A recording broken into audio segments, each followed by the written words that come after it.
Hello everybody, welcome back once again to another lutys chainsaw mods.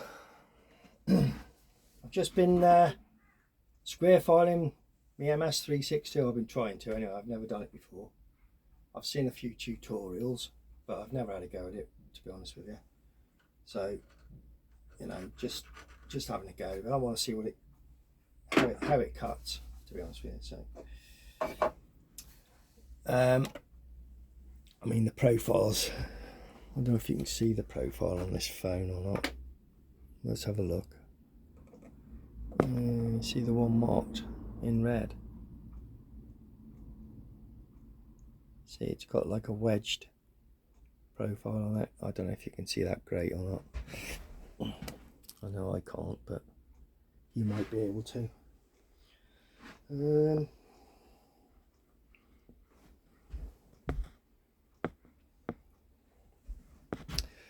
So yeah, that's what I've been doing anyway. I'm going to give it a shot, see what I can see what I can do, see how it goes. But in the meantime,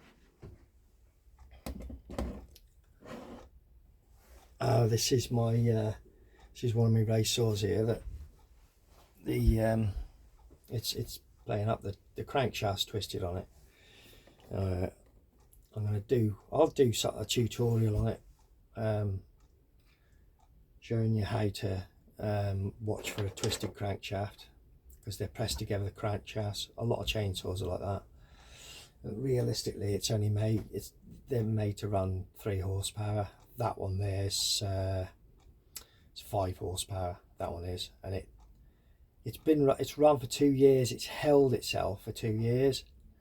And the last build I did after this, which I made the saw, well, this one here pushes 8 horsepower, that one.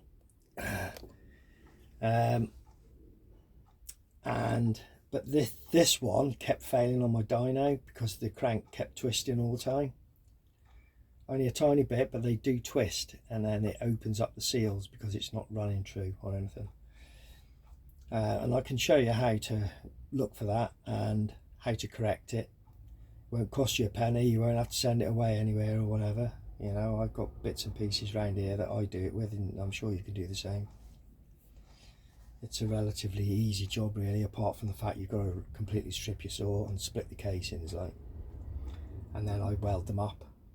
And this one's been fine. Like I say, it holds 8 horsepower, this one, continuously. On my dyno, I've run it, I think I've done 2 dyno runs on it, and it held 8 horsepower, no problem.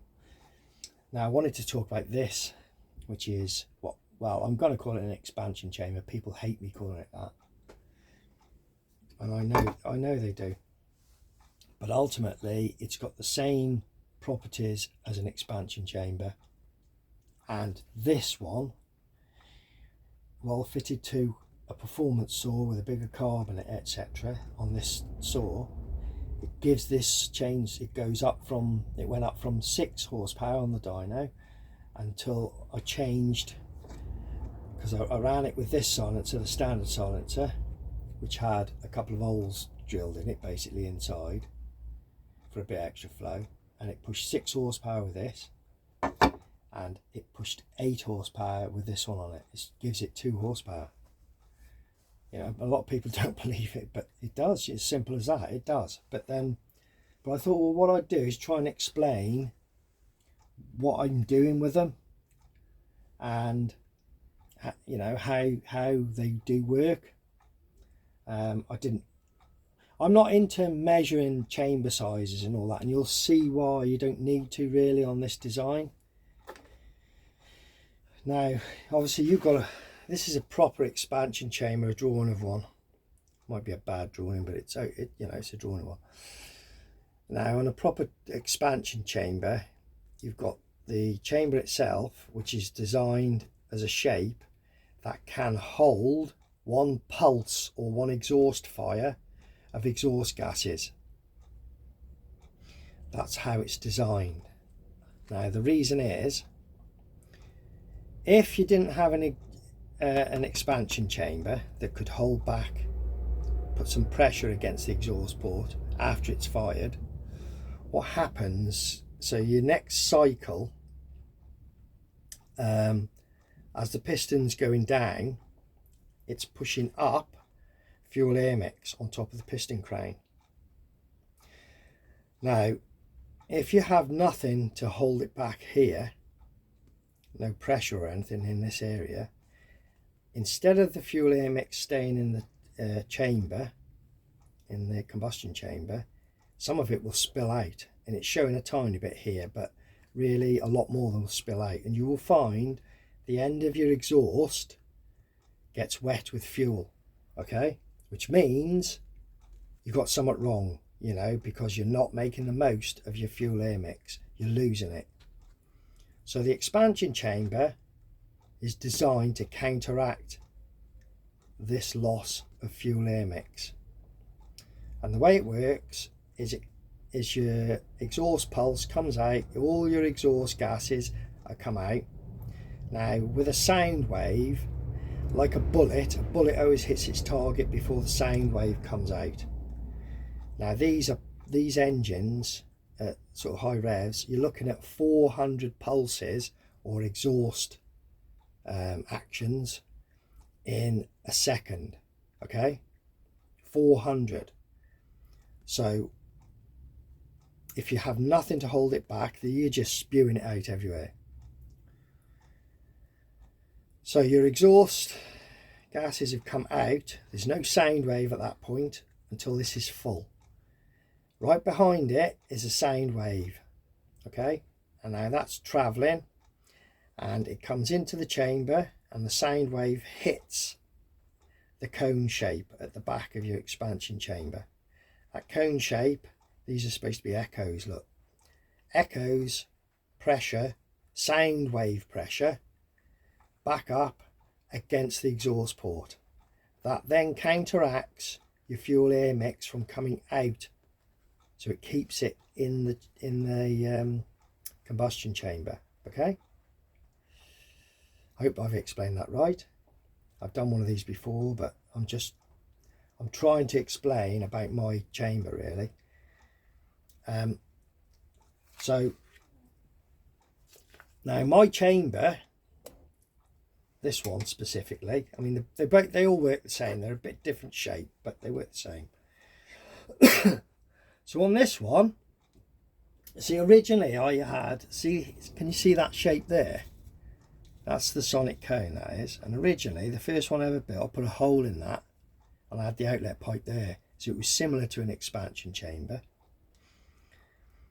But because that's the standard exhaust, okay? Now, because the back section, it's not huge, it's 58cc this. It would probably have to be 3 times the size of that, I imagine, for it to be an effective expansion chamber built like that. Now obviously on a chainsaw you don't want something 3 times that size, do you? Not really, it's impractical. So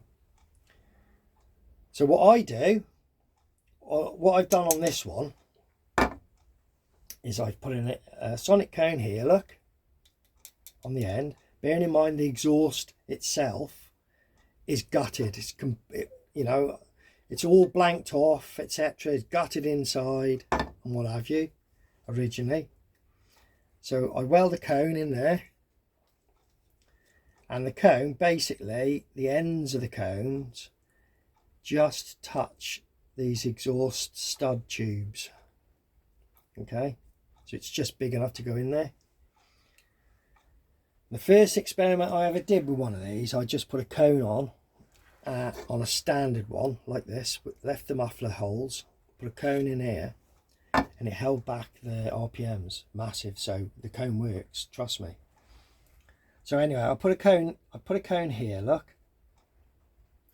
Now, okay, so we've got a cone, we've now got a pulse hitting the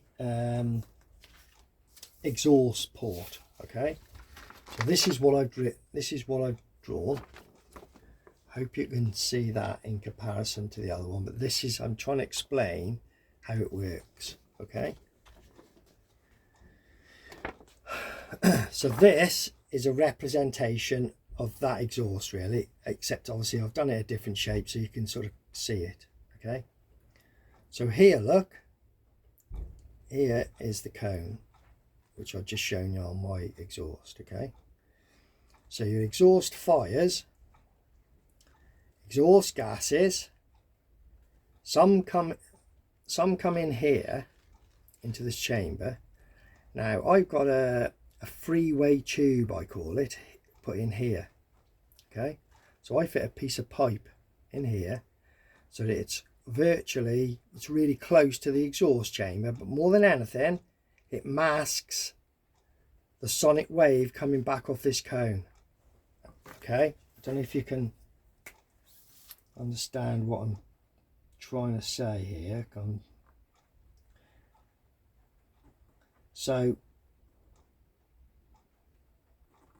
these dots, I'll put these dots on.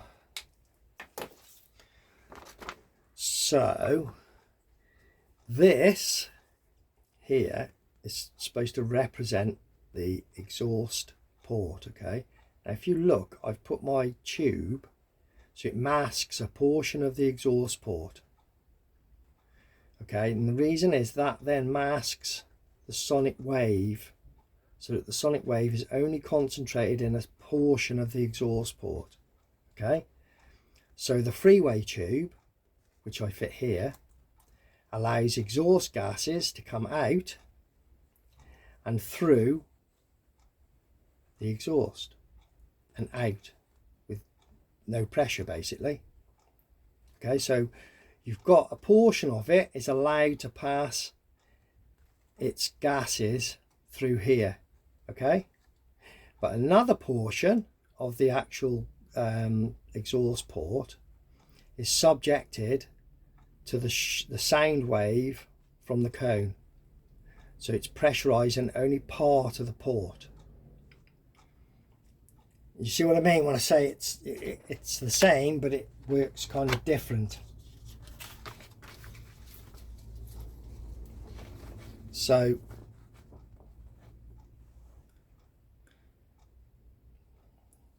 this is allowed to obviously pass all the gases out. The sonic wave then acts, because the gases are out, the sonic wave acts against the exhaust port. But my design won't let all the gases just go out into this section of the chamber. Some of them will go in there, but then because there's a gap here, just there, look, it allows that chamber then to also empty, okay? But this section here of the exhaust port is subjected to pressure, sound wave pressure, okay? So it won't allow as much to come out, hence the reason why if you don't put a freeway in, the cone will just hold back your RPMs. But putting a freeway in frees up your saw and allows it to extrude exhaust gases through the freeway tube all the time, which brings up your RPMs, okay? Now I know that the size of the outlet may or may not make a difference, but to be honest with you, it's more about the freeway tube. You set that freeway tube to the right size for your saw, it does, you can have a bigger pipe or whatever here, so this is a way out, okay? And it's a way out all the time from only a portion of the exhaust port. So then it allows the sonic cone to do its work on the rest of the exhaust port, and it really works. It really works. Now there was something else I was just going to talk about, if you don't mind. Ram stacks.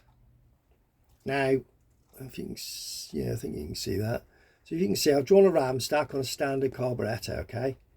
Air going in, a massive air well, there's 5 arrows there trying to get into a small chamber. Now the 5 arrows worth, if you like to call it that way, is basically crammed through there, so it's under pressure.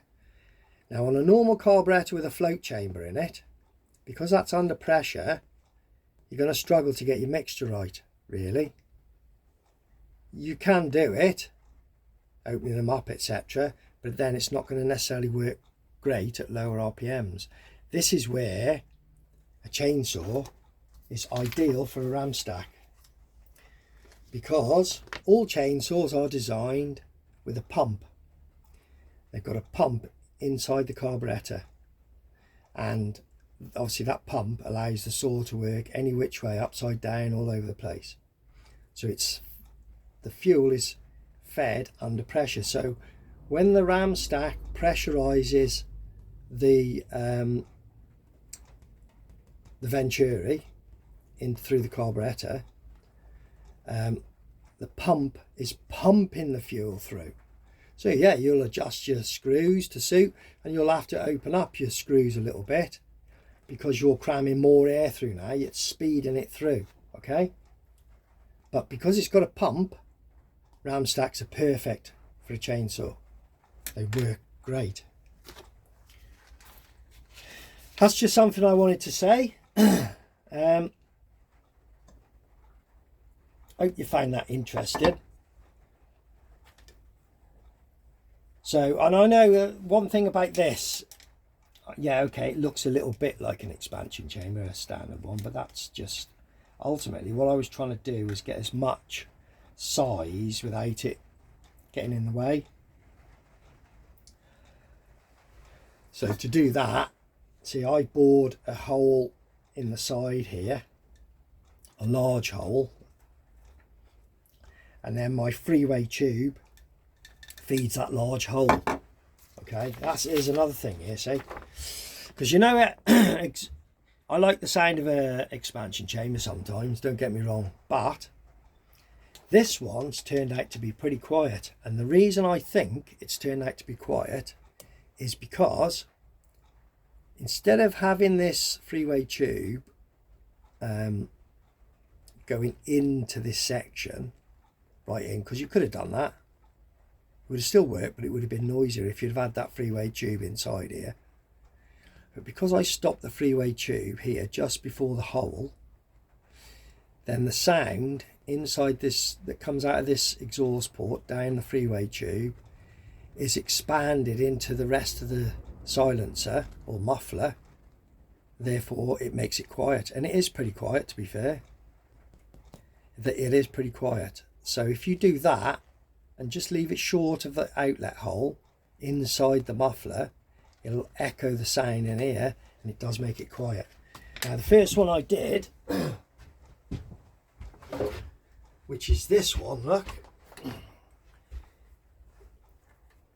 The first one I did is this one. So I've got an outlet there which just relieves the actual chamber itself. But I also have this one which comes through the center of the cone, because cone's here.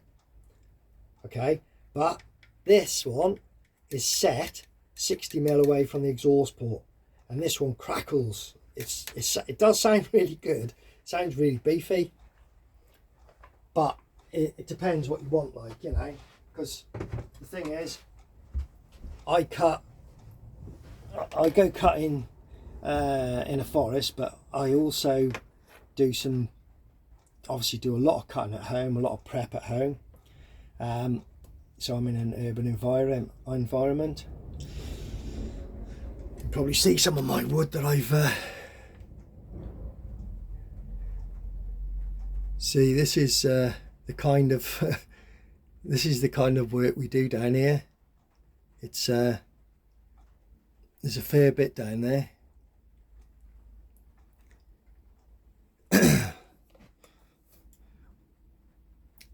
I think before I sign off, I think I'll just take you outside, shall I? Just to, you know, just to show a little bit more interest, if you like. If you've got any more questions about these mini expansion chambers, as I call them, for chainsaws, just message me, and you know, because I'm not saying I'm the best at explaining things, maybe I'm not, but you know, message me. Some people do, you know, and then I'll see if I can clear stuff up. But I'm telling you, they flipping work, you know, they really do. And 2 horsepower ain't to be sniffed at, is it? So we've got where are we? So we've got all this lot down here, look. Got all that lot still to do. All that lot there. All this lot here still to do.